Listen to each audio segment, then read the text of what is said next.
to Pints and Politics, episode 25, brought to you by Comer Distributing. Yep. Today's beer is... Man, it's Noda Brewing Company's Hop, Drop, and Roll. India, it's an IPA, so Hop, Drop, and Roll, you know. It is hoppy. The name says it all. I haven't even taken a swig because I'm not a big fan of IPAs, and I sort of want to give the authentic... Oh, boy. It's that after kick. Oh, yeah. Tastes like they just got soaked some hops. Son. Well, it is true to its name. Yeah. It is... if you like hoppy. It's got a dry, bitter back end, hoppy finish for sure. Yeah. If you like IPAs, you're probably going to like this. But you and I are not fans No. of... That's the reason we split one. This is going to be a struggle. Hey, but thanks for Comer Distributing for at least letting us try it out. Like I said, if you're a fan of IPAs, you're probably going to like it. But you and I... Yeah. It all depends on what you like. Hey, give me Banquet Coors and I'll be good to go. But also, let's 742 North. This is where we have the podcast. But it's also if you need office space, desk space, Wi-Fi, or just a good cup of coffee, come check it out here at 742 North right here in Rock Hill. Hang out, get some work done. Yeah, man. This is the episode 25, the July 4th edition.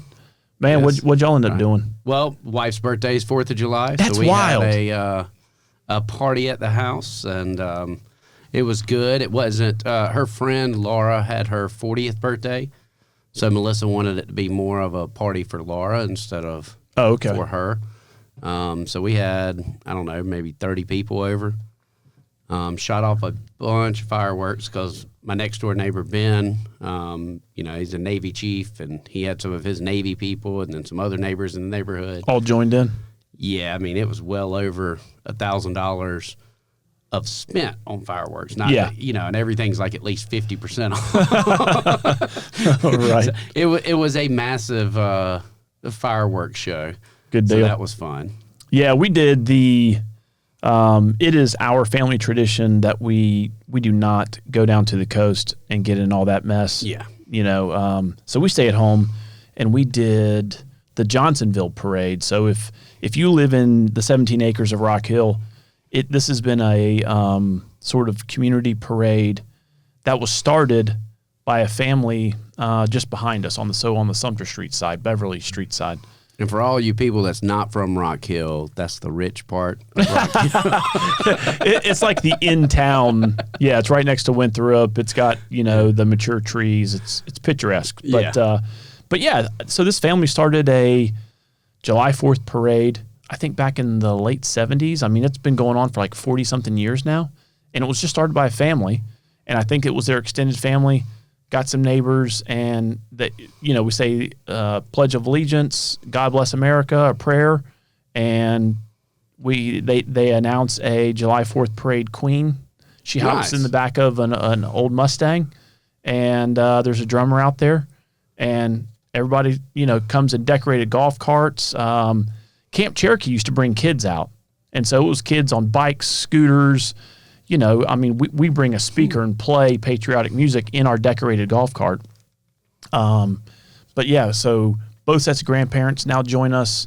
We get neighbors to join us. And yeah, we just do a lap around this neighborhood, banging on pots and pans and saying hello to everybody. And wake up, yo people. Yeah. Well, it's at noon. So if you're still in bed, you need to get your ass up. But yeah, man, it is great. So if you do live in the Rock Hill area, I suggest y'all coming out one year and just experiencing it. It's at noon on the 4th every year. And yeah, those neighborhood parties are so much better than having to go down to the whole city of TK does a thing. Fort Mill had a thing going on. You got the fireworks. You got Lake Wiley, which there is not an amount of money you could pay me to be on Lake Wiley. No. On the 4th of July. Nope.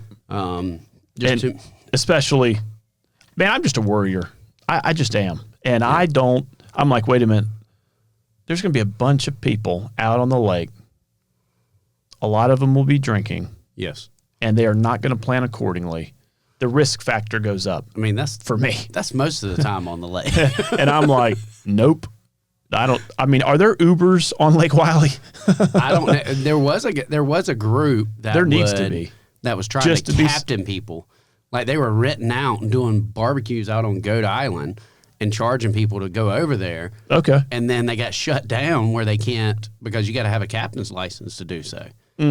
But they're charging people, and then they left people stranded out on Goat Island, so the sheriff's department has to like bring them back. And they rent out like Larry Johnson's old mansion that's on Lake Wiley. Oh, really? Throw big house parties and all these other things. Yeah. So we did that parade, and then we, took it easy. Went back to the pool and hung out. Yeah. Grilled up some hot dogs. I wanted to come over and get one of them Freedom Eagle. Oh yeah, What yeah. is it? It's like It's that Freedom funnel. luge or something. Yeah, it was like a redneck ad. Yeah. That we saw a few years ago, and it's like this decorated. It's called a Freedom funnel, but it's an eagle, and so We've always done the white trash party for 4th of July. What is that? So just Everybody comes in their jean shorts. Yeah, trashy as can be, and that's the way we typically did it. But this year, Melissa did not want to do that. So the only one that really looked trashy was Callahan. He was wearing his tank top, and he put fake tattoos all over him, and then he dyed one part of his hair blue, the other part I saw that. red, and then had a mohawk. Yeah, like white. silver. Yeah. Yeah. Yeah, white. Yeah. But on that dark It was hair. silver. Yeah. And for the two listeners, Callie is Brandon's youngest 6-year-old. son. Yeah. Yep. So, well, we were talking prior to us hitting the record button. You were asking me who did I think Trump was going to pick as a VP. Is he's been teasing that now for a while. Yeah, well, I mean, I was always under the impression that you couldn't have a VP from the same state that your residence is in. Right. So I always thought that, DeSantis was ruled out just because of that. But from looking at this list, they have Marco Rubio on there. And he's of Florida, and he's evidently one of the ones that they've got listed at the top. Another surprising one is Nikki Haley is listed on that short list as well. Yeah. Tim Scott. That would be a formidable ticket. Yeah. Doug If Burgum. you got If you got Haley and Trump on the same ticket, yes. I mean, that I would think reunite more of the party. He appeals to a certain segment. She appeals, I think, more of like the center, the business folks, women, especially urban women in cities. I think she could pull some of that vote back. But what's so funny is Haley was always like the staunchest conservative. Right. I mean, she was the Tea Party conservative that spent every day on trying to find everything that could be cut out of the budget. It is wild how the narrative changed on her when she decided to run against Trump. Yeah. You know what I mean? I think you and I have talked about this in earlier episodes about how all of a sudden Trump was the litmus test for a conservative. And it's like, wait a minute, what? But now, granted, she is a Chamber of Commerce Republican, is what I like to call it. And she is would you call her a neocon? I don't know if I'd call her a neocon, but I think some of the foreign wars, where she is an advocate for, say, Israel. But does that come from her being in the United Nations and having to deal with these I think it does. I think countries? it speaks to her experience and what she has seen being, the UN ambassador. And that for sure. I don't think mixes well with Trump.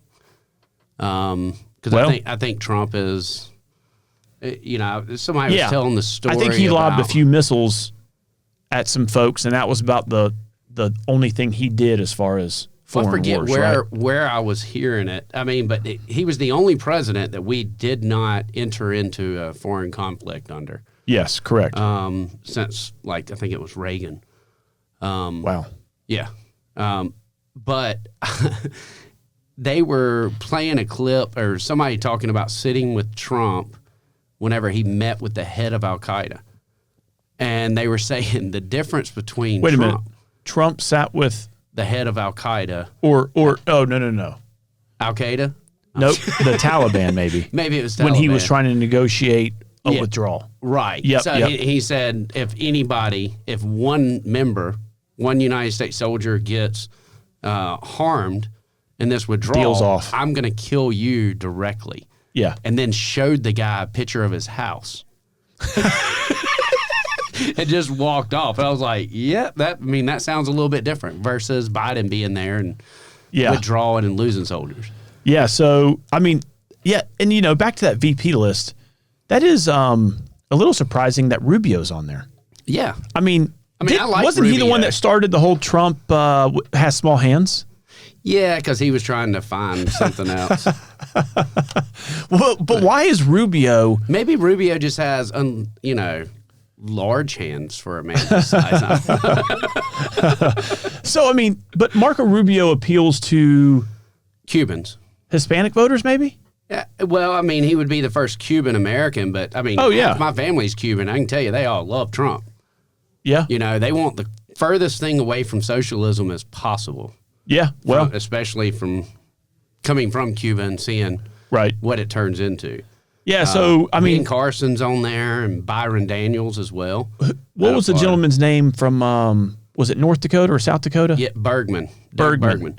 Now, he's pretty impressive, truthfully. I'm about to say he is. On the debates, I remember I have never heard of that guy.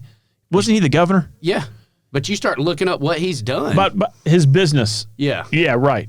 He could bring a business acumen too, but again, Is it that kind of Trump's thing, though? well, I mean, winning to me would be priority. You've got to pull somebody from states that you're And going to lose. does like- Bergman, does he bring women back to the ticket? Does he bring, you got to look at your I think battleground. he's kind of sexy. I don't know. Yeah.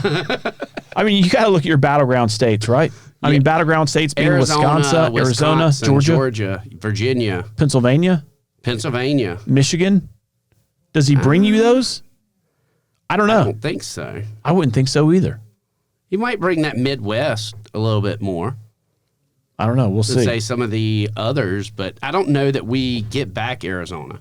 I think once that line was drawn, Arizona, even whenever it was red, was more of a McCain red. It was never a Trump red, Yeah. To them, Bush was a little too conservative for them. So trying to get Kari Lake and everyone else out there, it's not really. And she's running for Senate now, so. Well, she's running for everything, isn't she? She's Well- already lost, one or two races so far? Yeah. She ran for governor. And she And she run for lost. Senate before? That I I don't think know. she ran for Senate before she ran for governor. I thought this Maybe was like it's her. House. I thought it was her first foray into politics. No. Oh, it wasn't. I thought she came from TV, like the don't news know. or something. I don't know. Yeah. Not really important And because then, of course, she's Tim not. Scott's at the top of the list. Yeah. Yep. I can see him. And then the only one that's not a Republican that's part of it, Tulsi. Tulsi Gabbard. Yeah. I mean, I like Tulsi. I think she'd be great. And you've even heard things such as Tucker Carlson. What? Yeah. Non-political figures kind of coming in there. Well, the first prereq for a VP, if I'm sitting in the White House, is because you may die, right? You need to make sure that your VP could assume the presidency if something were to happen to you as president. That's first. And I don't think any presidents choose based on that. but I think they choose based on which is going to combine best with them on the ticket. well, I think pull that's those first, and then can they help me with a segment of voters that I don't appeal to? Right. Could they bring me a battleground state or two? Those types of things. I think that's all on a list. Because ultimately, I mean, that was so. We'll kind of segue into this because, whenever I got on the DeSantis campaign, you got on Haley's campaign. Mm-hmm. Both candidates were telling us that, and every statistic showed that the only Democrat that Trump beats in a general election is Biden. Any unknown Democrat, every poll had him losing. Right. So both of them, they all kept saying that someone will replace Biden. Biden will step down. And I remember hearing that what will happen is they will go to the convention. Biden will assign his delegates to Gavin Newsom, which is why DeSantis debated Gavin Newsom. Right. And if Gavin Newsom in that poll ran against Trump, he slaughtered Trump. Well, there is no one on the Republican side of the aisle that galvanizes Democrats like Trump. Right. I mean, Democrats may want you to think that they are, all under one tent. They're They not. just really hate Trump. There's progressives who are really pushing social agendas that say blue dogs don't deal with. Yeah, but the 20% climate. of Democrats and 20% of Republicans do not choose our president. No. It's All I'm saying it's is, that 60 to 80 in the middle. yeah, but man, if Biden stays on the ticket, right? If it is Biden Harris versus, let's just prognosticate, Trump Haley, right? Yeah. There's a lot of You voters could say- who voted for Biden last year who are just staying home because of what they've seen during his presidency Yeah. in the last three and a half years. Wouldn't you agree? Yeah. And that's why he loses big time. But if it's Newsom, It's the younger slate, crowd. yep, slate is clean. Even though California's been a freaking disaster. Yeah, and he was mayor of San Francisco. And hey, We see how great it's been. yeah, Google San Francisco right now. But yeah, so I mean, and again, we didn't get to cover the presidential debate between Biden and Trump. I thought it was terrible for Biden. He looked all of his 81 years. I think it was actually a really good debate for Trump up until the arguing over the golf swing. It was Yeah. the first time that he seemed like the more mature person sticking to the facts, even though they say, oh, well, fact check this, fact check that. Yeah, right. It's not the debater's job or the moderator's job to do that. It's the other person's job on the stage. Yeah, To and debate that. and he did not. He did seemed, and again, this is out of character for him, especially during a debate. He did seem like he was, Holding back. yeah, or just disciplined. Yeah. You know, like he wasn't taking the bait. I almost took it like he felt sorry for Biden. Yeah. And he was giving him Or a maybe little bit of he's just grace. learning as a politician. You know what I mean? Yeah. Where in 2016 to 2020, man, he was not to say that he was winging it because he had a great staff around him until he fired him. But you know what I mean? I thought that was one of the best points that Trump brought up. I with thought- Biden, is that you haven't fired anyone. Yeah. I actually thought it was hilarious, and we're going to play this here. When they started getting into the golf handicaps, man, I literally was about to lose it. I mean, it was just, I had to pause it. I'd be happy to have a driving contest with him. I got my handicap, which when I was vice president, down to a 6. But by the way, I told you before, I'm happy to play golf with you if you carry your own bag. Think you can do it? That's the biggest lie. He's a 6 handicap of all. I was an 8 handicap. 8. But I had, you know how many? I've seen you swing. I know you swing. Okay, let's not act like children. President Trump, we're going. I've seen your swing. You know your swing. hey, Trump, let's not act like children. You swing like Guffey. Don't act like you can swing. Hey, and for folks, if you didn't see the debate when he says that when Biden stated that when he was VP, his handicap was 6.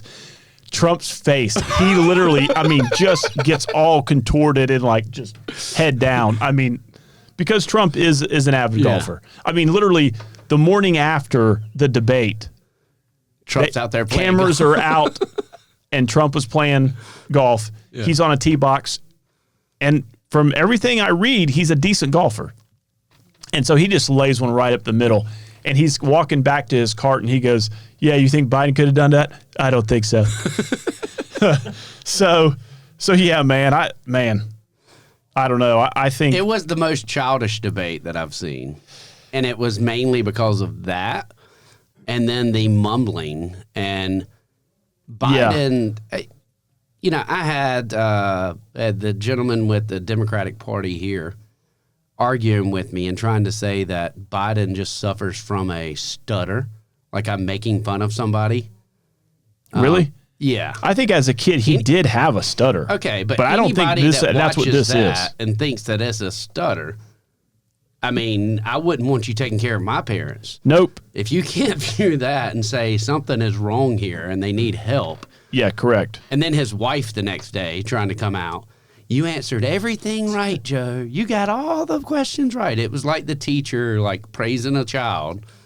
I mean, it is really sad to say that this is the leader Yep. of our country. Nope. So anyone who says that Joe Biden hasn't deteriorated from, I would say, the 2020 campaign Yeah. to this one, just go check. Go check In 2020 debate. We were saying, Like you could tell, like there's a marked difference between yeah. then and then now. And this was another clip that hit that You got multiple ones I know. playing there. What is that, like Alan Greenspan? I don't have a clue. I really don't know what he said.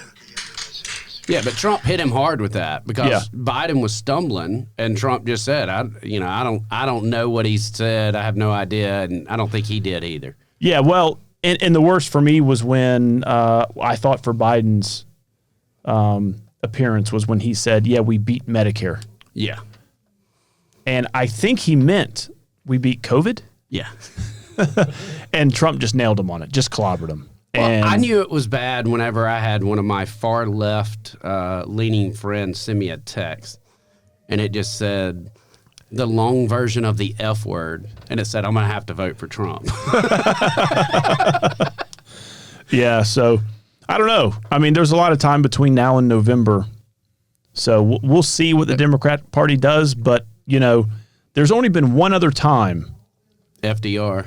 that the Democratic Party where an incumbent president withdrew, and that was Lyndon Johnson.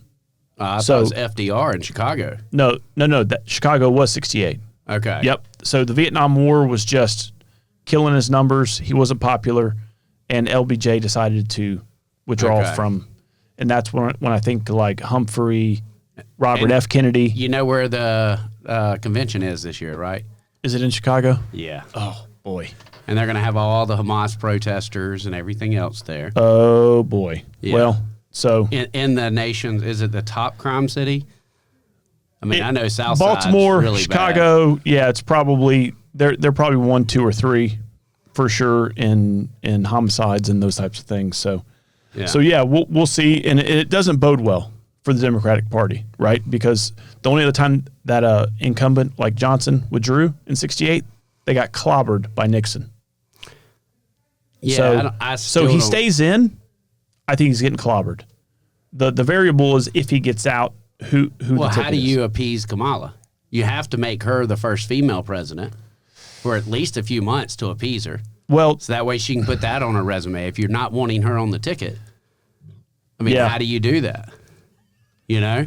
well, I mean, she is next in line. She'd probably get her feelings hurt for sure if Oh, God. you know. Can you imagine a Kamala presidency? Like Yeah. everyone kept saying, impeach Biden, impeach Biden. I'm like, please, no, do not impeach Biden. Right. I'd rather have someone that doesn't know what they're doing and trying to listen to their superiors than have someone who thinks that they know it and is just a complete Right. idiot. And the scary thing here is that we're talking about a president who looks to be incapacitated, not Yeah. all mentally there. And you literally have a war going on and it's spilling out into Yeah. public. And so it begs the question. And they're so trying to defend They him. have literally been gaslighting for 3 years, Yeah. right? I mean, so I mean, they- it's kind of the playbook, isn't does it? the Senate, does our Congress, when they come back off the holiday break, do they come back and start discussing the 25th Amendment? Hopefully When they talk about presidential succession or disability, I mean, I don't know. I think at this point Biden's going to have to withdraw. He's going to have to go and withdraw. He's going to be the motivating factor for if the But Democratic I don't Party want him to withdraw. as a As a Republican. Republican. Right. Like this would be you're picking your candidate on who can best win in the general election.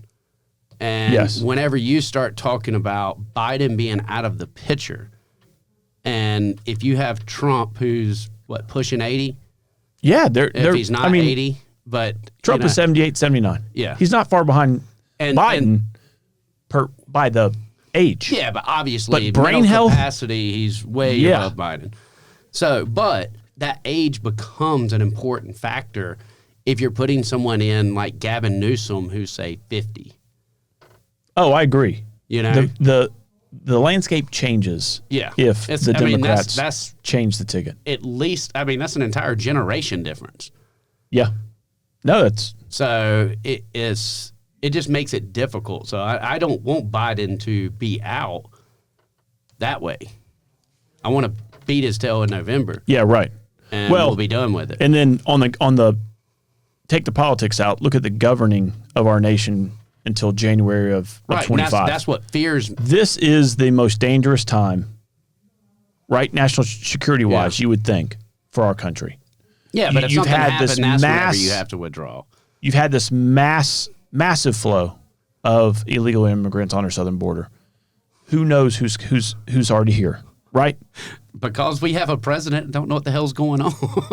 Or he does know what he's doing, and he wants them to vote. Yeah. You know what I mean? Now, again, that's not happening in South Carolina, but tell me 100%. Are you confident that in Philadelphia that's not happening? No. In but Atlanta we that's can't not happening. Control what happens In in Phoenix those, that's not happening. but we can't control what happens in those states. Oh no, I know. And we don't want to federalize an entire election. No. That's not what I'm going Right. for at And all. That becomes the issue. So whenever people argue about election integrity, Oh, but yeah, my yeah. one takeaway from that entire debate is that we've got to get better at golf. So I plan on spending a lot more time on the 19th. Yeah. at Hey the man, 19th that at was the enjoyable. warehouses. Yeah, that was actually fun. So for our two listeners out there, there's a new place called the 19th, and it's right over there on White Street Yep. in Rock Hill. Over by Knowledge Park. Yep, and they're called the Warehouses on White. Yep. And man, it's a cool place to grab a beer and play simulator golf in climate controlled 70-degree. Yeah. Playing And, closest to the hole or whatever it is. Yeah. But it was actually very fun. You could improve on your swing while you're at it. Yeah, for sure. I mean, you can take a group of guys and just have a good happy hour, or you can take your swing coach and, get really serious. I don't have a swing coach, but probably need one. And then also grab some food. So, It's obvious you're not a 6 handicap. but yeah, definitely check out the 19th here in Rock Hill.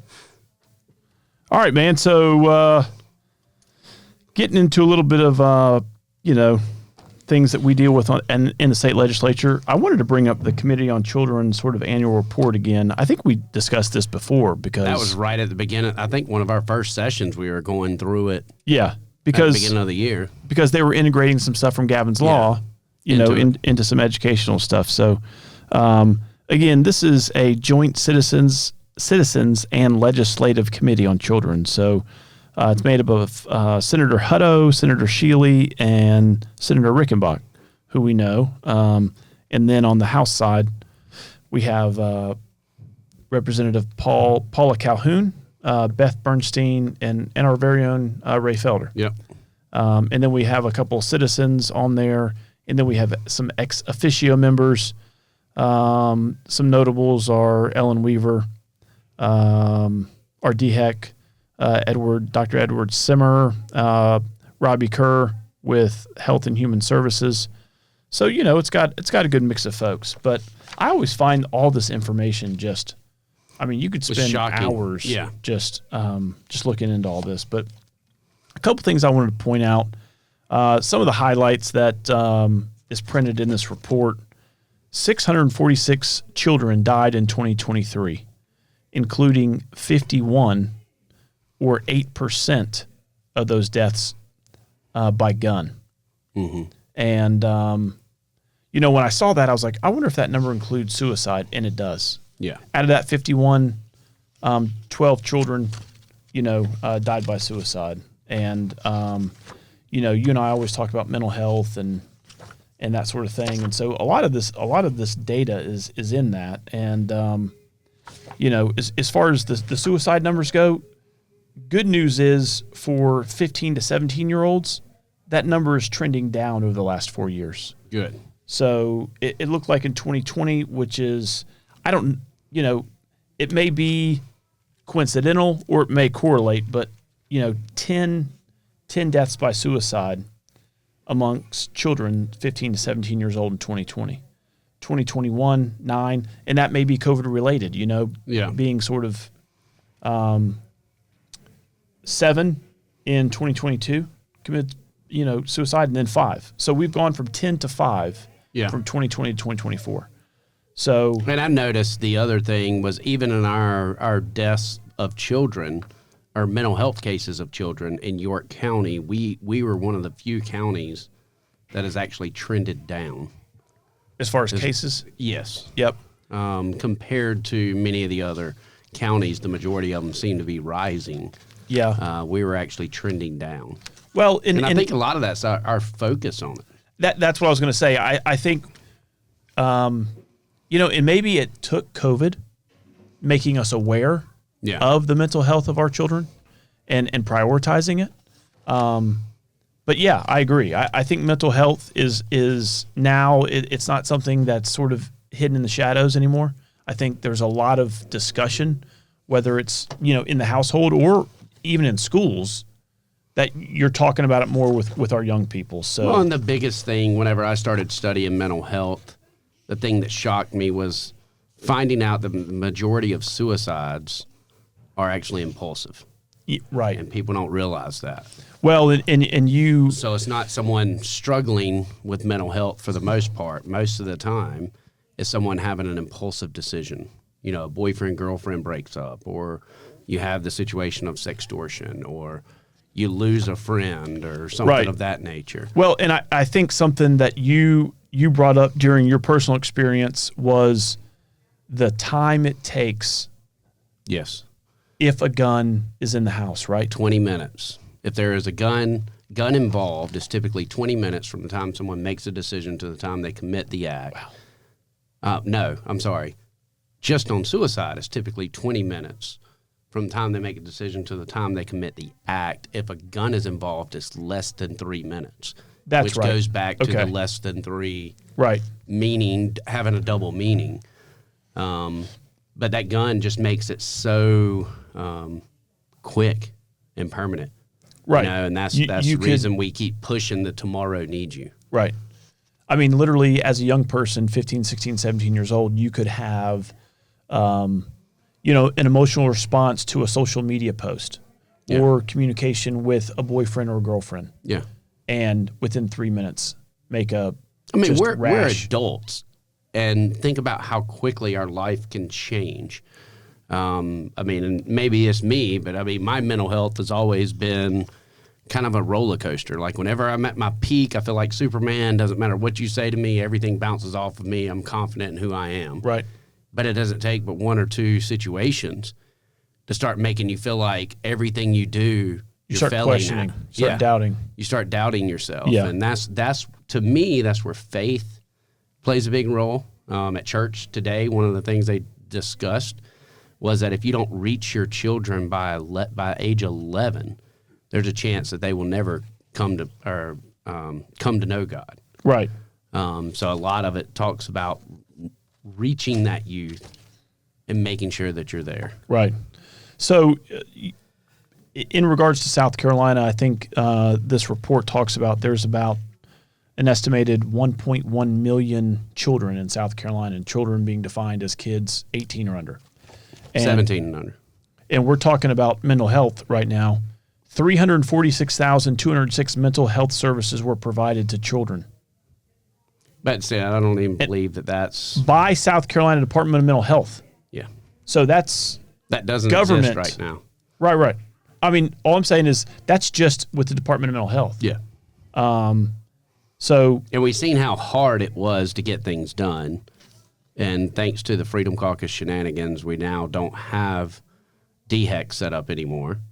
So whenever it comes to Department of Mental Health or substance abuse, I Yeah. don't know what we are in the meantime going to do. well, and here's some food for our two listeners. Here's some food for thought. Out of those 346,000 plus services that were provided, 182,565 were at school. Yeah. So we're reaching a lot of our kids while they're at school. Yeah.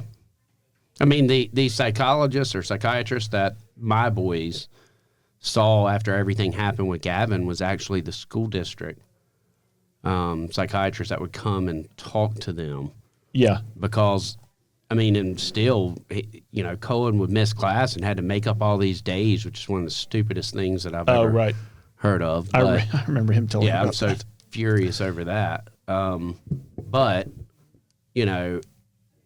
I can't imagine if he had to leave campus to go because he just wouldn't go. Yeah. Well, and here's another one. In 2023, while 182 services were provided at school, almost 41,500 were via telehealth. Yeah. Well, and so we've got major problems with that. So just like we were talking about in school, did you know that your own personal doctor cannot come visit you at the school?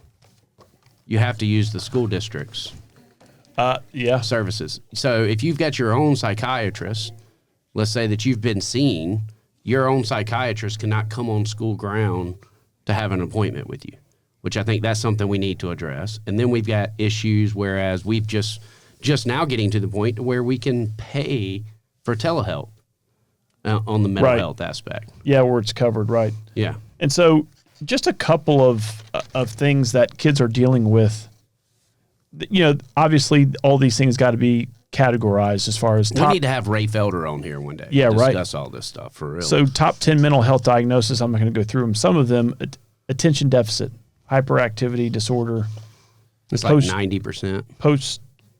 Let's see, out of the 213,000 of the top 10 made up of the 346, 77,000 Yeah. is attention deficit. Post-traumatic stress, generalized anxiety. Then there's, obviously some See, I think depressive there's disorder, a lot of depression. PTSD that's getting misdiagnosed right now. People were saying that's post-traumatic stress over some instance that happened in their childhood that might trigger a little bit of anxiety. Yeah. But I don't view it as a traumatic event. Right. Well, it's not causing. Whenever I have my episodes, I mean, it's almost like an out-of-body experience, whereas you're viewing everything going on instead of you being there, if that makes sense. Yeah. Well, and again, I think when it comes to this type of stuff, it's going to be subjective, right? It's what's that person's feeling, what you consider is post-traumatic stress. Oh, and I'm sure a soldier or law enforcement, the one thing. Much more, right, versus what you and I may have dealt with. So much more respect for our law enforcement and first responders dealing with what they have to deal with right on a daily basis.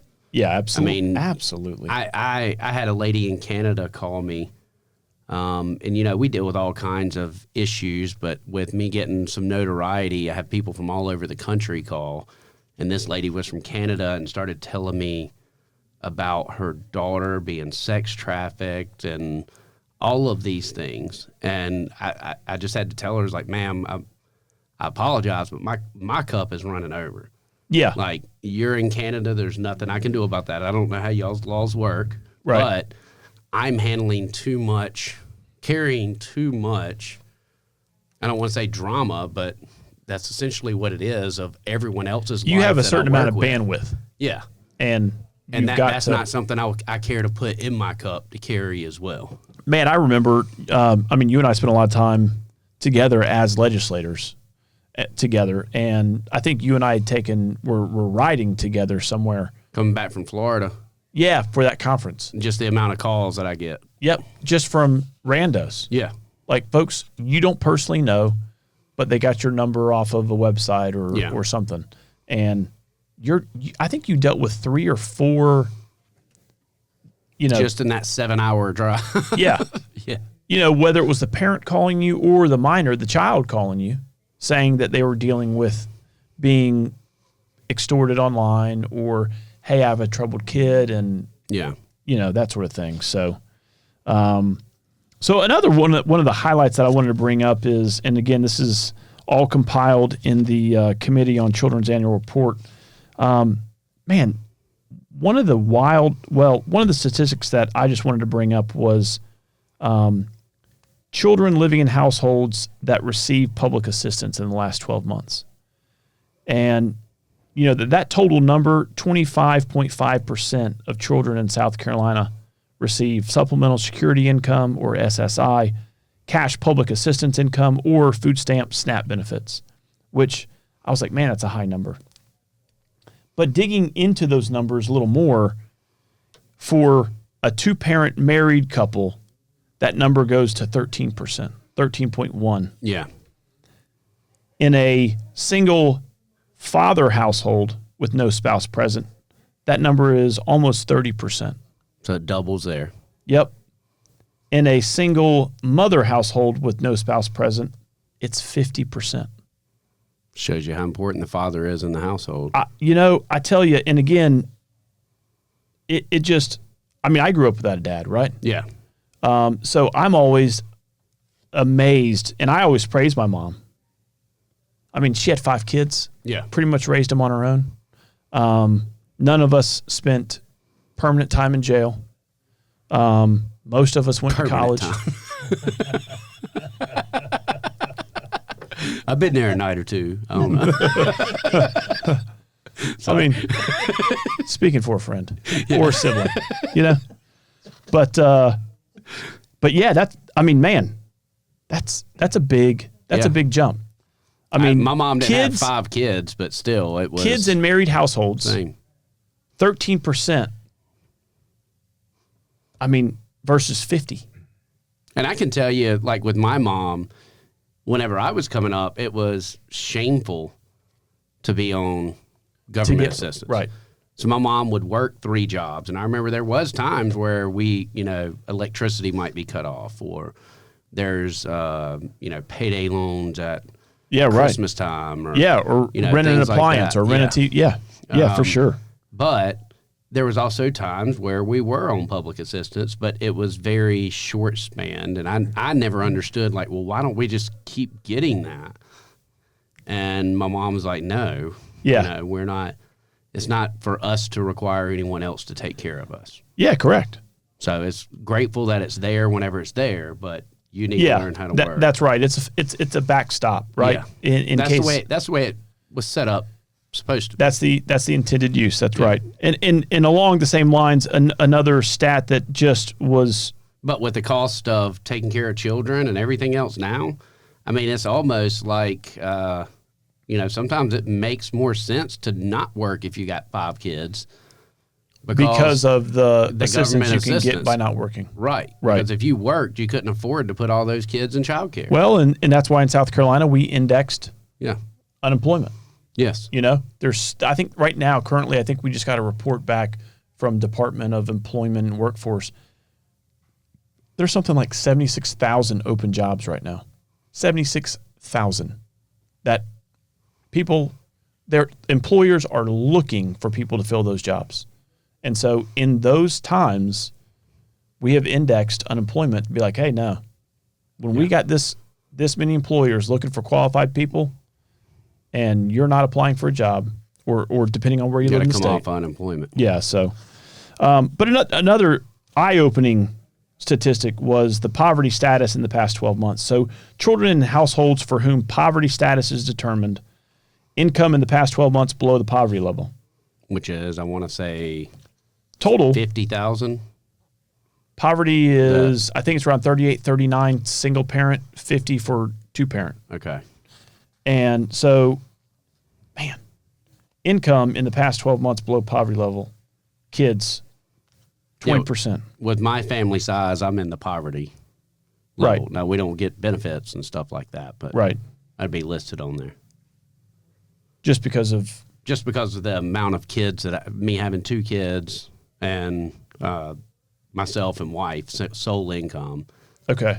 And technically, I make less than $50,000 a year now. Oh, that's right. Yeah. So, do you get benefits?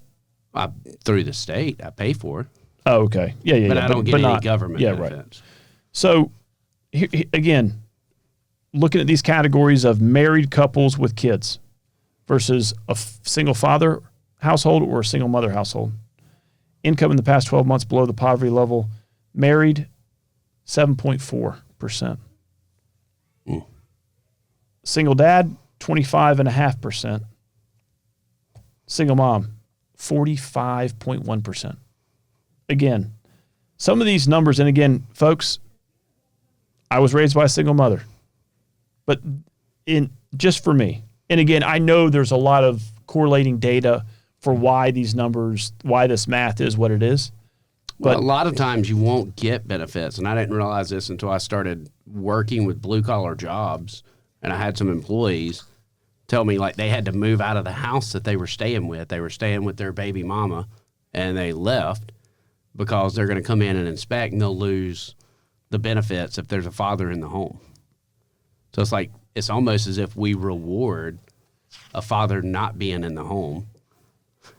Man. So, but that's the See, deterioration like, of the American family. Those are the things that we got to fix. Yeah. Right? Like we talk about this, we talk about, say, taking care of homeless, right? Nonprofits currently right now are reimbursed per bed per night, right? So they financially benefit when they if they got 50 beds, 45, they want to max out however many people are staying there overnight because that's what they get reimbursed for. We've got to figure out a way to better align our goals to where we pay for empty beds, right? We want less people staying in overnight shelters. Instead of incentivizing the people that are there. Correct. What is I mean, if you're financially incentivized for putting more people in your homeless shelter, that's antithetical to what you want in society, right? You want less homeless people. So I would rather say if Rock Hill has 50 beds, I'll pay for them when they're empty. Now, again, I'm just throwing that out there. But as in society, that's what we want.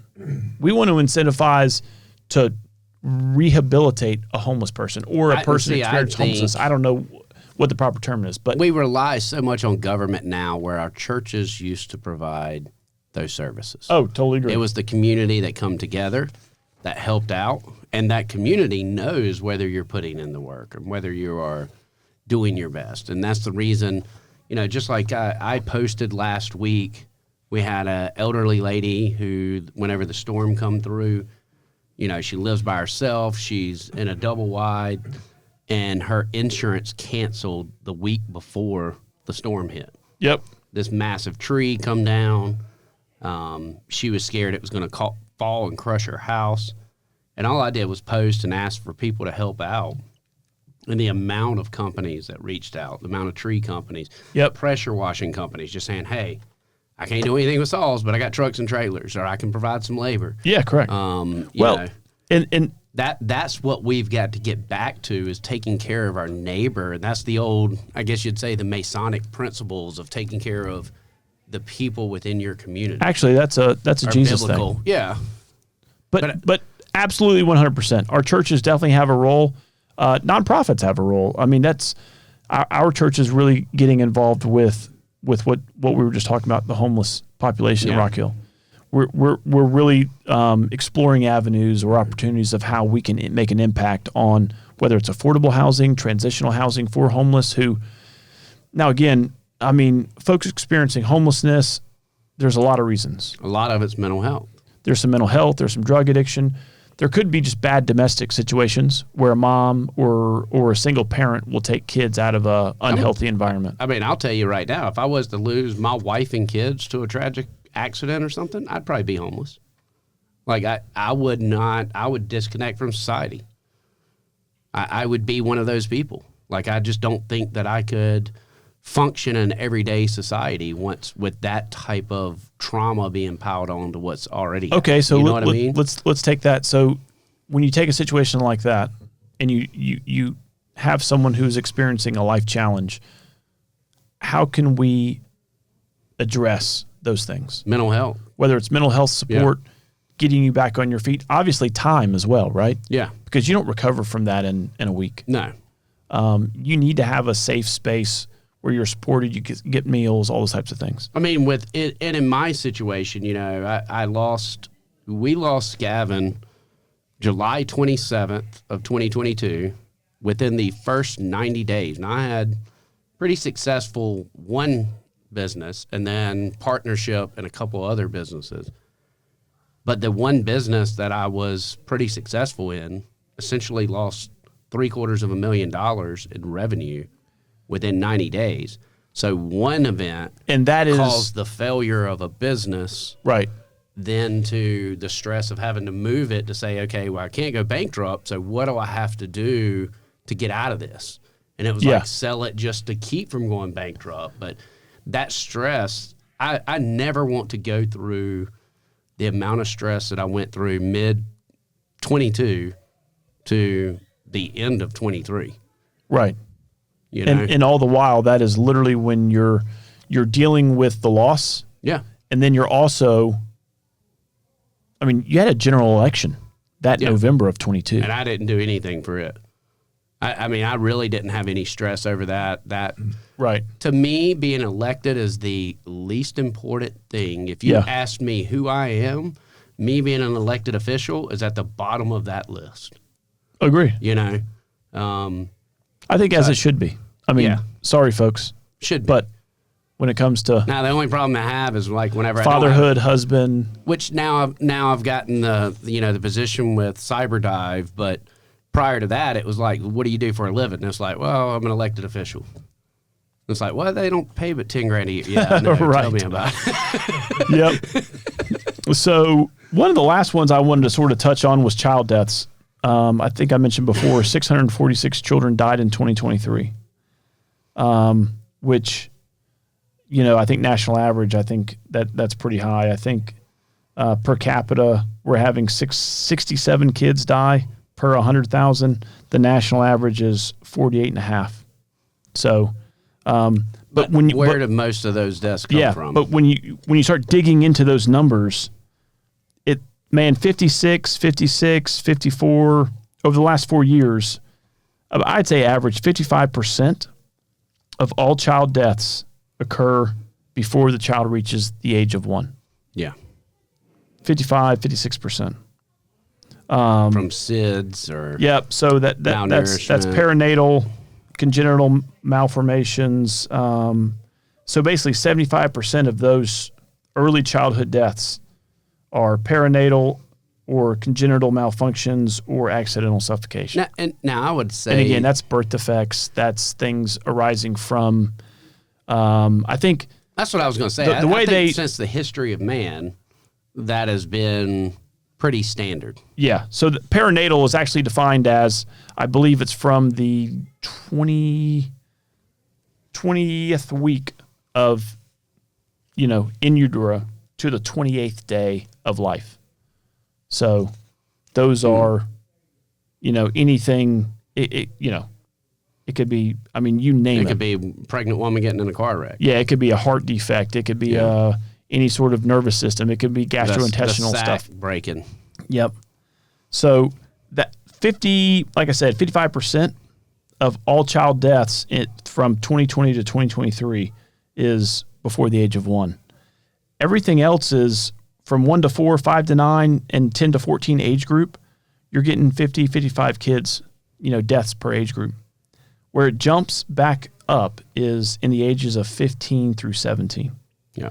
And when I was reading these statistics, I was like, that's got to be the driver's license. And I bet you if we added the 14 to the 17, the majority of the ones in that 10 to 14 are from 14-year-olds. Yeah, I haven't dug into it. And again, out of that 15 to 17, it looks like the average. Now, again, good news is last year, only 98 children in the 15 to 17 category died. And that is down from 122, 135, 124 the previous 3 years. But the major causes, 75% of the causes in that age group of 15 to 17 is, we guessed it, motor vehicle accidents, homicide, suicide, accidental poisoning, which is probably Fentanyl poisoning. Yep. And then cancer. So those are the leading causes for death in children in the age groups of 15 to 17. So, but again, man, I mean, just interesting data coming from that committee. So I always want to highlight that. I mean, there's so much more in there. Like I Oh. said, we ought to really have Ray Felder come on Oh yeah, to talk about the things that she has worked on. And Ray was one of those legislators that I didn't pay a lot of attention to previously. And No, man, but just so spending a lot of thankful. time with her. Getting in there and seeing how talented she is, I'm so thankful for Yep.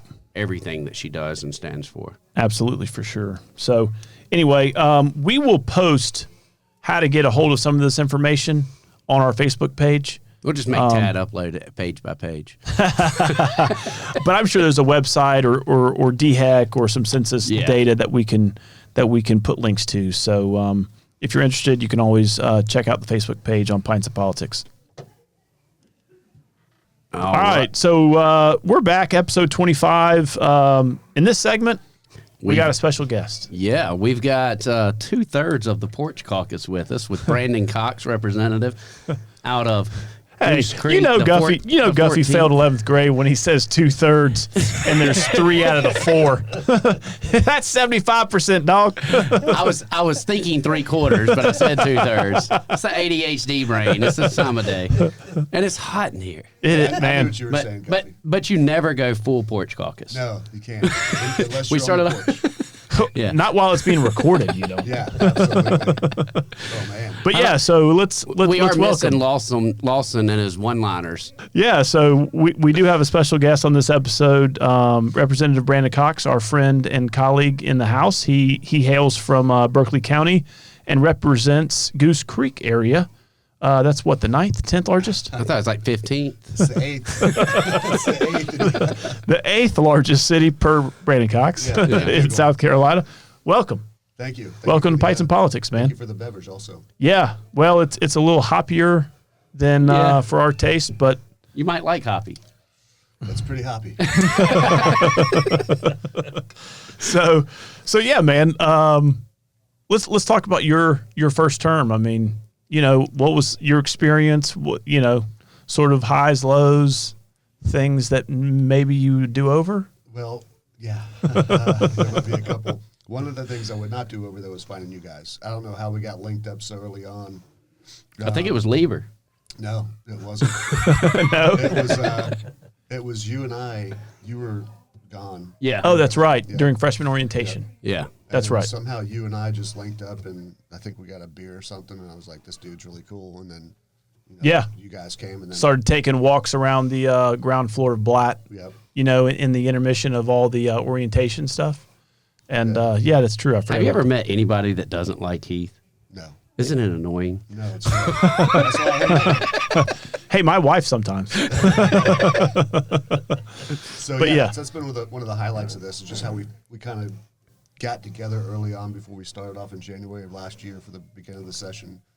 You know, we kind of got our feet wet in that first month or so, and then we all kind of condoed up at the same location. That was really cool. Yeah. You know, just close enough to where we could get to work in the morning early enough, but far enough away from the nightlife to where we could be on our porch doing our thing, talking about what we're trying Yeah, to do. yeah, for sure. And holding each other accountable. Absolutely. I always point that out. For those of you that don't know, Representative Cox was his experience was in, well, what would you say your experience is in? No, I wouldn't say transportation, but ensuring people's safety and ensuring that people are okay. You've got that ability, and you would always track, and you're kind of like the daddy of the group to make sure, like, why are you here? Why are you there? Hey, I've got rides picking us up here. I've got rides picking us up there. logistics, baby. Logistics, Logistics. Just, you know, kind of in my nature, I love you guys, and so just making sure that we had some safe ways home, and Yeah. you know, we weren't making the front page of a newspaper somewhere, you know. Well, doing that anything probably stupid. speaks to his military experience too. You know, whether it's you know, serving our military, and you're the branch was Air Force, Air Force, okay, and you were EOD, EOD, okay, and you were there. How long were you 8 in? years active, 8 years reserve, Okay, and I was born into an Air Force family, and so I'm the 4th generation military. My daughter's in the Air Force; she's the 5th generation. oh wow, And we skipped a couple of generations because we were here during the Revolutionary War and the Civil War. So we took a couple of generations off, but then got back into the family business. And you know, it's just I learned a lot in the military, and one of those things was just keeping your teammates Yeah. you know, together and safe. That brotherhood can't be taught. yeah, I echo that. Yeah. I think, you know, the three in this room, Lawson, and others. I mean, but there was a nucleus of us, I would say a dozen or so, 15 or so, out of that freshman class that we all just clicked. Yeah. Yeah. You know, we all just got along. And then even And outside also that, different too. oh yeah, That's what I love about the Porch Caucus. Like each one of us are so different. Oh, yeah. And we come in and we argue. And then we hug it out, and then we go back to our own things and help each other. and that's the way it should be. Yeah. You know, you should be able. You know, our differences will not separate us. Yeah. You know, but be unique, man. Do you? I Yeah. mean, I remember that a lot of times you and I would be on an issue, and you're like, "Yeah, I'm not voting for this." I'm like, "Really?" Oh, yeah. or vice versa, and I'm like, "No, I'm not for this." Like in theory, I am for this, but man, this is BS. Yeah. Like we told people that we were going to do this, we were doing X, Y, and Z, and this is veering off into a ditch. I'm not, you know, and yeah, that's just the way it is. And I'm just like, I drive 4-wheel drive. I'm good. You drive a very big 4-wheel drive. Yeah. So speaking on your experience, Cox, about your first term, Yeah. got any highlights? Yeah. Again, not meeting you guys. That's obviously one, but learning that. Yeah, I should say business wise. Yeah. Business wise. Learning about. I have more faith in our elected form of government now. I really do. I came from the county. We both did. Yeah. Both Brandons did. It's very different than the county. Yes. Very, very different. Not than much county council. trust. That and just the pace at which we operate. Yeah. Learning that, and realizing that we are just part of a much larger machine, and we represent 1 out of 124 in the state house. Yeah. And that folks down in the low country. Let me get this a little closer. You're good. Check. That mic kind of cuts in and out, so I wanted to move it closer. Thank Sorry. you. So just learning that, we're of a big machine in the state. It's different than the county, and that the way that we are in the low country is different than the way that y'all are up here. Yeah. It's different than Greenville. It's different than Bamberg. And so there's not just a cookie cutter, elected official in the state house. We all have different needs and requirements in our district. And I think those of us that have understood that can work with each other and understand that there's differences. Those that want to cookie cut and make us all be the same, no matter where we are in the state, have not gotten anything done Right. for their constituents. Yeah. Well, and that reminds me, I think Brandon Cox's famous line is, "What's your job? What's Yeah. your job?" What's your job? We would always be on the porch and we would be frustrated with a certain issue, or we would be, say, 2 of us were on one side of an issue, 2 of us were on the other, or 3 and 1. That was always the fun, is when you're the one. Yeah. And again, Brandon would always say, "Hey, who sent us here? What's your job?" Right? Represent those That's 42,000 right. people. I'm representing 46, right? And I'm going to make the call based on my conversations and discussion with my constituents. Yeah. And at the end of the day, and I remember saying this in my primary victory speech, was I'm going down to Columbia to represent Rock Hill in this community. Yeah. Right? And I think our leadership has done a very good job of reminding us that. When we got in, and then this being an election year, they said, listen, no one here in Columbia can vote for you. Yeah. I got that from Joe Danning. Yep. And that's so important. Like, listen, come down here, form relationships, but always remember who sent you here, right? Yeah. And who you're serving. It makes it very simple when, coming from the city and the county, where you're a lot more engaged. Well, I wouldn't say engaged, but you're touching the folks in the community a lot more often than you are when you're in Columbia. And you see your decisions impact right away. Right away. Whereas in the state, there's a lot of people that don't look the same in District 92. There's males, females, there's different looking people.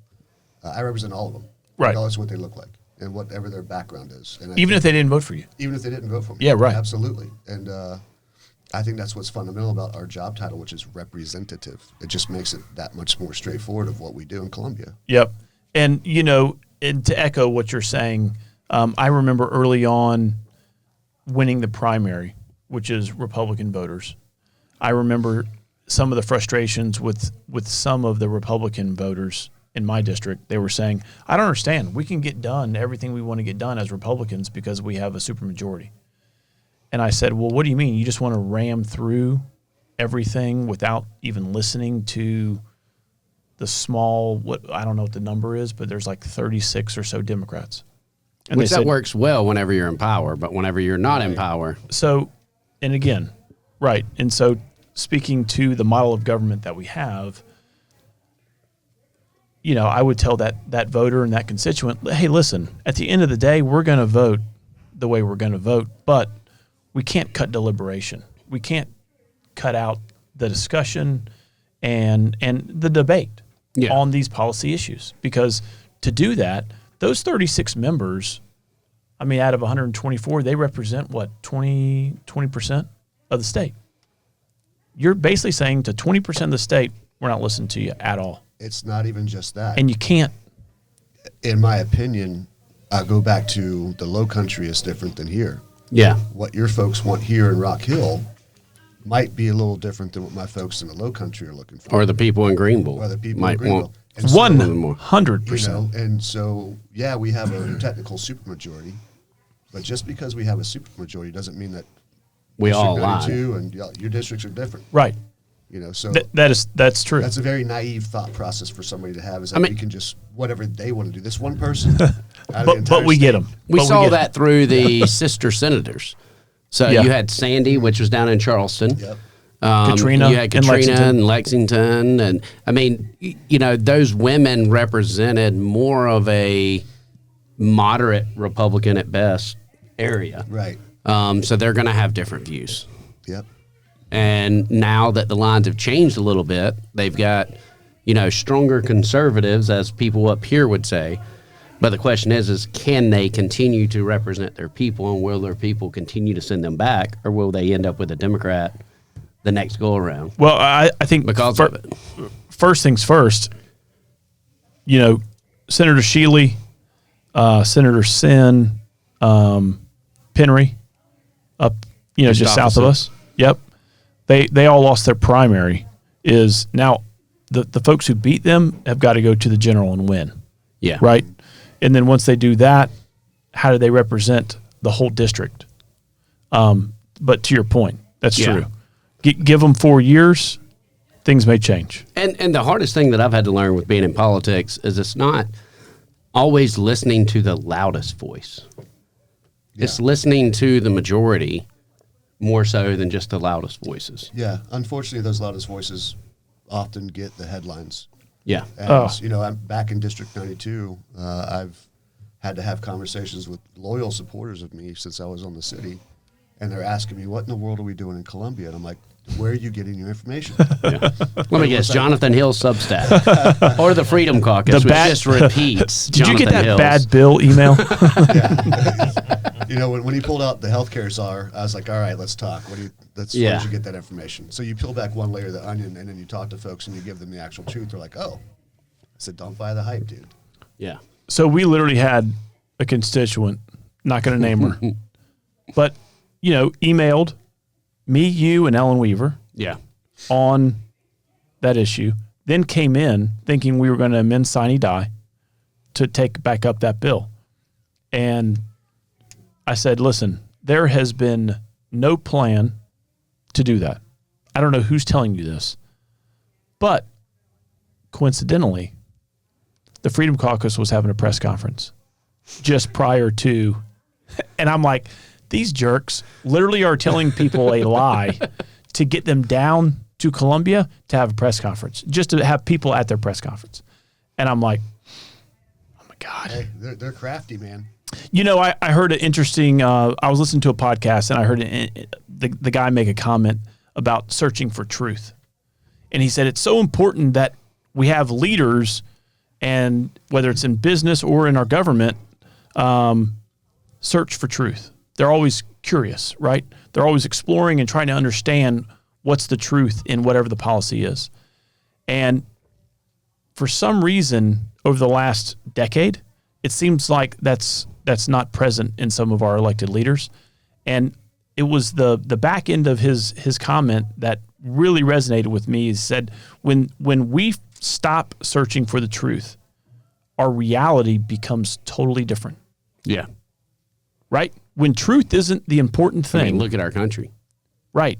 our realities become just different worlds. And so Yeah. when I look at some of the social issues that we talk about, that we deal with down in the State House, I'm like, man, that just echoed with me like big time. I was like, holy crap. That's why we got to keep doing what we're doing, right? We got And to I think keep that's one of searching the for things that we try to do is try to bring the truth to light. Yes. And this podcast has been great in doing so. Oh yeah, man. And regardless of what Heath says, we have more than 2 listeners.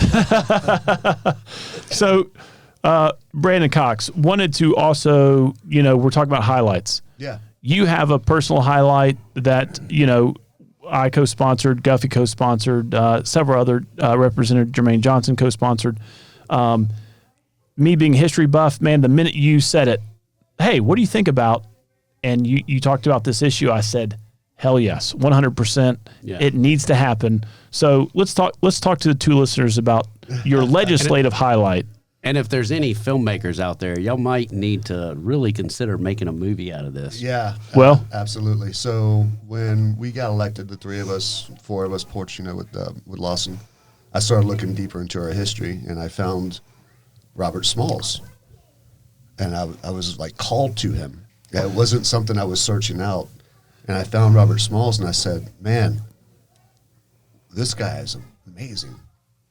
And if you don't know who He's Robert an American Smalls, badass. he's a Yeah, South Carolina that's badass. what we said. Yeah. And if you don't know who Robert Smalls is, hop on Google right now and look him up, because he's about to have a statue on the State House grounds. Yeah. Through the grace of God and through leadership support and through support from my friends and colleagues in the House, it unanimously passed out of the House to erect a statue of Robert Smalls on State House grounds. And then it passed unanimously out of the Senate, and the governor signed it this May. Now we have to get the commission going. That's awesome. Thank you. I think it says a lot about South Carolina and how far we've come and how we are moving forward. If y'all don't know who Robert Smalls is, Well, Google him. I want to say this too, because I think it was you, me, and Carla Schuessler. Yeah. We're walking to an event, and they had some kids being given a tour in the Yes. State House. And this was like week 1 or 2. Yeah, we've barely been there. And we were like, let's walk up and say hey to the kids. Oh, we yeah, yeah, walked in there, and this is all like elementary school kids, and they're sitting in the chamber, and they're just all looking around. And it was one young black girl that said, why aren't there more people that look like me? Yep. And at that point, it was like, well, it's South Carolina, but, and then you hear the story of Robert Smalls. It's like, why the hell don't we have something with Robert Smalls on it? Because of everything that he did. To me, the pride in South Carolina has always come from that bravery, that thinking outside the box, that being unique. And Robert Smalls was certainly one of those people. That's what I would say. South Carolina seems, it's like in the water that we want to swim upstream, right? We want to be the one lone person taking a walk. Everyone's going north. We want to go south. As my mom says, we like to do it the hard way. Well, we've started a couple of wars here. So. Yeah. And so it's fitting. I think it speaks to South Carolina. I think it speaks to especially the 125th General Session. I think it speaks to folks who represent our districts from our generation. I think I've always said that I think we're the bridge generation, right? Yeah. I think we're that generation that maybe parents and grandparents grew up one way, but we saw that way, and we choose, hey, we respect our elders and the way you raised me, but that's not the way I'm going to raise my kids. Yeah, absolutely. You know what I mean? Because we're all products of what we were raised by. That's exactly right. And again, I think that's a testament to, you said it, the grace of God, but in our generation, we have seen the way we were raised, and we want to redirect. We want to pivot and raise our kids another way. Yeah. We want to raise our kids in a way where it speaks to Dr. King's dream. Yeah. We're in the 21st century. Yeah. Some folks are still living in the 19th and 20th century. And it's time for them to come out of the weeds and out of the forest and come to the 21st century. Even as a we are. kid, whenever we had the Confederate flag flying on the State House grounds, I never viewed it as anything to do with anyone's color. It was always about Southern pride and Southern heritage. And to me, Robert Smalls, especially being a Republican, being He's the founder. a slave Yeah. that escaped slavery, stole a Confederate ship, went to the Union barricade. Hey, which not only did he would've- steal a ship, he actually had his family members and friends on Yeah. the ship. So he literally risked everything. Yeah. Right. And their plan was if they got captured, they were going to jump in and drown themselves. Yeah. And then once successful, he could have just walked off and been that press and all the presses and used for the media. But no, he wanted to go back and lead Union ships. At He that enlists, time. I think, in the Enlists. Union Navy, right? And then He he helps them become- He navigate. was a captain. Yeah. And he became the first Republican He- ever elected or founded the Republican Party in South Carolina. yeah. And became elected and then went and served us in D.C. I mean, there's just so much that he did. And yet, whenever we look out there, we've got a Ben Tillman statue on the grounds where he shot the first minority owner of the state newspaper. And, you know, it's those things that were done to just kind of like try and rub race and put race above everything. And to me, the Republican Party, I truly look at, if we want to stop racism, we have to quit asking people our race and quit making that our identifying feature. It needs to be about who we are as individuals. One of the things that I'm going to work on over the next 2 years is when I ask for race, I put other, and then I say explain, I put human. Human race. Right. Is educating, because I'm looking through the lens of somebody who was uneducated on the foundation of our Republican Party and why it was founded and what it did and why we did it. I think we need to kind of go back to educating our folks in the Republican Party of why we're here, and why we were founded and why the Whig Party matters. You know, going back and explaining to folks, because when I was growing up and I always voted Republican, you know, I didn't really know what. I just knew I liked guns and bullets and beer, you know, so I was just Republican. But now I've learned a tremendous amount about our history, and I think it's time to really release that history for general consumption into all of the Republicans that call themselves Republicans. Yeah, correct. Because the parties can certainly change. And not just talk about it, but be about it. Don't talk about it, be about part of the Orange Caucus. That's right, brother. But you know, I mean, but so true. So true. It's But that's part of that, as you were saying, telling the truth, Yeah, getting the truth out there. get the truth out. well, and you know, we've talked about this before.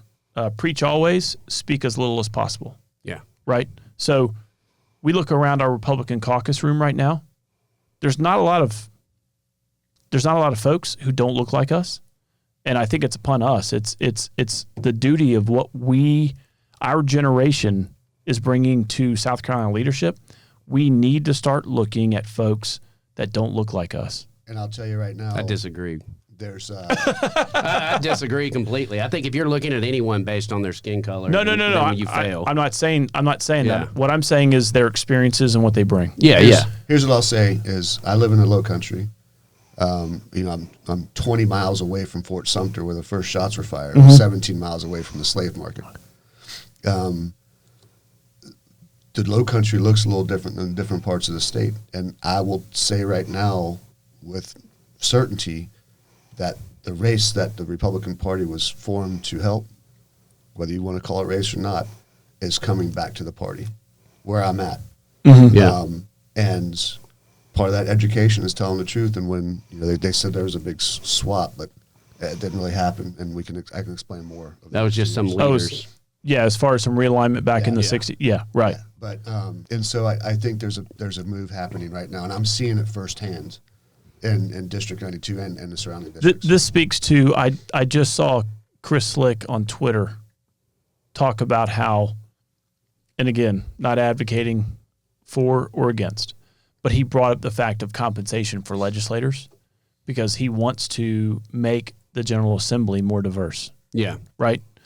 He talked about paying a livable wage even to where, because right now we're compensated $10,400. It's enough to make it where only the rich can afford to serve. Right. Correct. That Right. becomes the problem. And so if we're really serious about changing the makeup of who's making the decisions for our state, should we consider upping? Yeah, because how many people refuse not to run just based on the pay? Oh, Who cannot run? Yeah. Who can't I think afford to young run? people, you take them out. Yeah. 20 to 40, take them out. Yeah.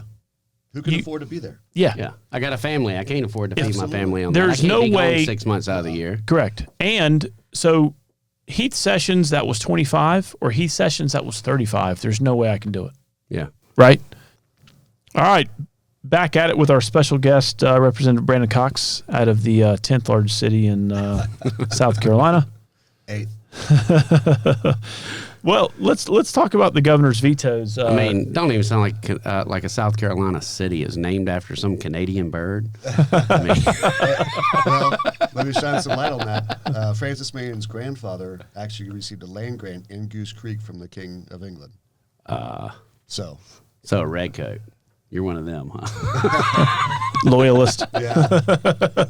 You know me. Right. So a couple of the vetoes that I want to talk about, a couple got some attention. One of them was veto number 11. And this was one of those, and I'll just read straight from the governor's letter to us. It was a proviso veto, 117.180, Federal Funds Oversight Committee. And this is what the governor wrote. On June 22nd, 2022, I vetoed from the fiscal year 2022-2023 General Appropriations Act a proviso creating a similar study committee that I think Gilda Cobb Hunter was proposing in this year's budget. And it was dubbed the Justice 40 Oversight Committee to enact the social and justice policies of President Biden and his administration. Our governor goes on to say this proviso creates Federal Funds Oversight Committee whose membership is essentially identical to the membership of the Justice 40 Oversight Committee. The Federal Funds Oversight Committee is to, quote unquote, study and oversee the expenditure of federal funds and other funds' effectiveness in creating targeted efforts to address longstanding issues in certain rural and urban communities in South Carolina and recommend opportunities. So I remember seeing some of this on social media, even before he vetoed it, Yeah. because it was There became a call to action from Corey Allen. Yeah. I remember seeing that. and this passed out of our conference committee, the budget conference committee. So that wasn't Freedom Caucus call to action. That was a guy who does podcasts down in Charleston area. yep, and a guy that we both talked to, Yeah. and have had discussions with. And so when I saw this on social media, I went back and double checked and looked at this proviso, and I read it, man, probably 3 times. And I thought what this was a study committee to examine how federal funds were flowing through our state when it came to the Tim Scott sponsored federal legislation on opportunity zones, right? And for our 2 listeners out there, Rock Hill has opportunity zones, which are basically mechanisms for private investment to come into, say, urban areas or rural areas. Part of the TIF. No, it's just like Hoppin, the Cotton Building. That's in an opportunity zone. Now, I didn't take advantage of it, but what that does is if you have some capital gains and want to invest in real estate, a lot of times it's in distressed areas. That's where opportunity zones are. And what it allows you to do is defer a tax payment for up to 3 years.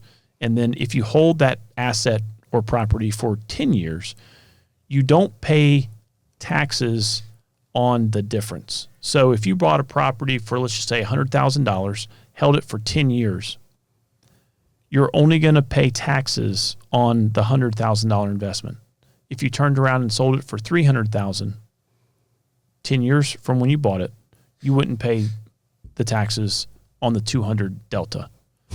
So, but what the intent of Senator Scott's legislation on opportunity zones was to encourage private investment in distressed urban areas, rural areas, things of that nature.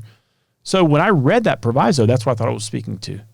But from the governor's veto, and from some of the discussions and social media posts that we saw from Corey Allen and some others, this Justice 40 Oversight Committee was really, and the governor concurred with that. It was more of a social justice, type of slant. So he vetoed that. Right. The other one was veto number 12, the Healthcare Market Reform Measures Study Committee. So this was a proviso authored up by Senator Davis out of Beaufort area of the state. And this was to create a legislative study committee to conduct comprehensive healthcare market reform study with its findings and recommendations required to be reported to the General Assembly, which this is surprising, by December 1st of this year. So it would have been a 6-month thing. Yeah. The budget that just starts. Yep. Or that just So started. the governor vetoed that, and I think Senator Davis had probably 15 or 16 points on what he wanted to study. Right. This was his primary focus, I believe, for our last session. Yeah. Yeah. And besides the healthcare consolidation bill that Right. at the 11th hour got nixed, but yeah, I think the one out of those 16 or 17 healthcare market studies, I think what probably brought on the veto was the Medicare Medicare expansion. Yep. Wanted to just explore, and again, I'll read from the governor's message. I remain unconvinced that the expansion of Medicaid benefits, which this legislative study committee is tasked with considering, is necessary, nor do I believe it's fiscally responsible. So for me, that's disappointing. Representative Cox, you and I are both on 3M. I serve on medical sub. There is a lot, you and I were in the same, Fellows program? Yep. Yeah. Healthcare fellowship program over the past year. And so we learned a lot in that sort of fellowship. We learned a lot about sort of the medical determinants of health or non-medical determinants of health, right? So poverty, where you live, how you live, those types of things. So geographical, do you live by a sewer processing plant? You're going to have probably some health impacts, negative health impacts from that. So I was excited to see this make it into the budget personally. And so to see this vetoed, I'm like, man, dang it. So I'm kind of you're a no on studies, and I'm with you on it would have been nice to see what the outcome of this could have been because of that fellows program. So I'm kind of right in the middle, seeing impoverished areas, not just in my area, but where I'm from in Williamsburg County, and some of my family lived in some severe poverty. And so at what point do we say that we're going to let that generational cycle continue, or we're going to find a way to give a hand up, not a hand out, like Tim Scott would say. So that's why I'm kind of in the middle, and this is one of the components of that. If you're born into a house that's full of mold, and then you're going to the hospital all the time and you're on Medicaid, It's costing a lot more money. it's costing a lot Right. more money. So if we could fix it on the front end, then we could prevent those hospital visits that we're paying for right now. Correct. Or even think about it like this. If it's government provided housing that's full of black mold, Oh yeah, that's a problem. that impacts health. That's a big Yeah. problem. You know what I mean? Yeah. And so, or government subsidized housing, right? Because a lot of these things are private developer builds affordable or Subsidized housing. yep, Yeah. subsidized housing, and they're just a derelict landlord. Yep. And I wouldn't say that I am against all studies. Now, on county council, I voted against many studies because I believe that there is so much waste that we spend financially on these studies. I mean, there's companies that do nothing but these studies. I agree. And the costs just keep getting higher and higher and higher. And I believe it was something on county council where the study almost cost just as much as if we would have did the job. Right. And it's like, just do the daggum job. Yeah. Fix the road. Don't do a traffic study. Just Like, fix, why are we wasting that money? give me a turn lane and we're good. Studies remind me a lot of the military. Like, hey, we're going to have a meeting About a meeting. that we're going to have. we're going to study the study that we're going to study about, Yeah. so that we can give you a good study. It's kind of like a pre-party, you know. Let's Yeah. have a pre right. before the party. Not really a party. Yeah. But I mean, you know, as Ted Lasso says, be curious, right? Like, you know, But Ted Lasso didn't do it with my money. or taxpayer dollars. Touche. Well, I'm saying as a taxpayer. And so He didn't do it with my money. I wish the governor could have line item vetoed part of a proviso, so the General Assembly or that study committee could have done the other work. Well, and I think Because it's- I do think that's what compelled the veto. And it is important is to exploring know- Medicaid expansion. Well, and we've got to know where these studies are coming from. If we've seen anything with the healthcare reconsolidation Oh boy, thing, talking about Boston Global, Do and all not this other- use I'm those just- guys. I'm just saying, it is important for us to all have that information ahead of time.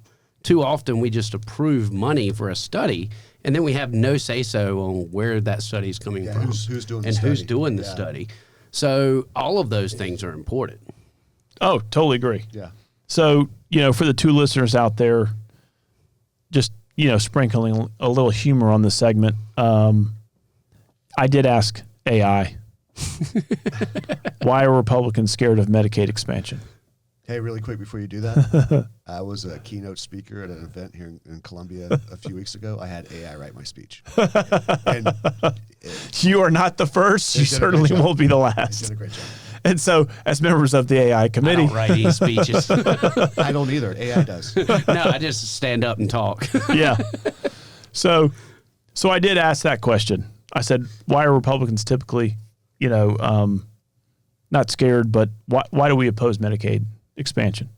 And again, that's not what this proviso did. We were just exploring expansion. And, you know, it comes up with some valid points. Number one, cost concerns. Number two, limited government philosophy. Like, what's the true role of government? And then number three, which I chuckled, opposition to the Affordable Care Act. Medicaid expansions is part of Obamacare, which many Republicans have opposed. So, Yeah. But So I think anyway. we all, I mean, with us three freshmen, I remember one of my most memorable days was after we passed Gavin's law. Yeah. And we got it signed by the governor, and I just invited the freshmen there, and then we went out to lunch across the street. And while we were sitting there, we were talking about what's important to us. Yeah. The majority of us said mental health. Yes. And as we're looking at that, our failure in mental health in South Carolina came from Mark Sanford and his cutting of everything at one time. And I understand, like, you think that you're saving all this money, kind of like Nikki Haley did whenever she did all the cuts in prisons, but we're still spending that much money, if not more. Yeah. And on a Less federal level, service. that's like Ronald Reagan, Yeah. right?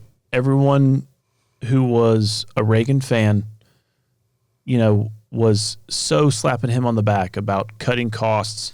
But what did that do on the back end when he closed down mental I health? was just going to say, we're going to have to start building mental health facilities again, which goes back to the Medicaid expansion, if that's what you want to call it, or the preventative maintenance. Well- you know, there's got to be right now, and this goes back to the healthcare system that we have. We're so disjointed in South Carolina. If you got a mental health issue and also a criminal case, those two organizations aren't talking to each other. Right. Right. So if we could streamline that so that we've got one person in charge of those multiple agencies that can now talk to each other and they're not pointing fingers at each other, that's going to be great for our kids. And just But- as we were talking about the cost of or the issues with our previous segment, we were talking about how the homes and the homelessness and the poverty levels, so many things link back to mental health. Absolutely. And if our mental health is strong, then we see an increase. It's a tide that rises all ships. Right. To me, mental health is more important than your traditional health care, because mental health and having access to it can a lot of times keep you from going to the doctor. Yeah. Of thinking that something's wrong. Well, and also when you talk about mental health, you're talking about stress, and stress has impacts on your health Well, when and it comes to anxiety. heart and all those types of things. And so that's why I think we need to keep doing the good work that we're doing on 3M committee. You know, expanding telehealth, Yeah. Investing in the technology. I mean, because, man, if you can reach folks via video, I mean, you and I live in Rock Hill. Yeah. For me to run up and see my oncologist when I was dealing with skin cancer stuff took a whole day out of work, right? Fortunately, I have a job with a company that is totally understanding about that. But there's a lot of folks out there who don't have PTO, they don't have those types of things. Or even transportation in some cases. Right. Yep. And so for those follow-ups and things of that nature, expanding telehealth, expanding and investing in technologies within our healthcare systems that allow you and I to access a doctor or a specialist or a mental health provider, and we don't have to geographically travel 40 miles or an hour or take time off of work. You And can just literally many of do it on those your lunch break. services can be done over the phone. I know during COVID, I was able to get from the Veterans Affairs Administration, from the VA, I could do a telehealth and I could get prescriptions. I didn't have to go in. Yeah. And I live, right down the street. Yeah, right. But COVID, I think, showed us that we can do a lot more over a Zoom call. I think or we've all Teams. known that to begin Yes, with. but now it was just proven to us. For Yeah. a lot You of just reasons. have to say, I'm not a cat. All right.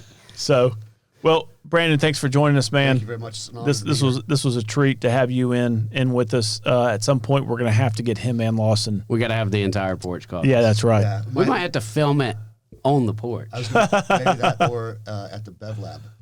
Oh yeah. No. I say on the porch with the ashtray. And my Puma.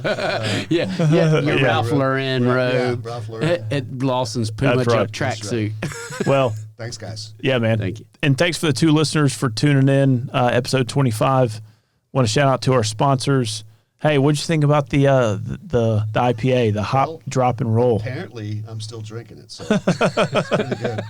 It's very hoppy. If you like IPAs, you'll like this. Yeah. If you don't like IPAs, go to Banquet. You know. Calmer Distributing has all types of That is right. flavors. That's right. In 742 North, if you need workspace, desk space, or just a good cup of coffee, come by and see us at 742 North. Thanks, guys. We'll see you next week. Thank you.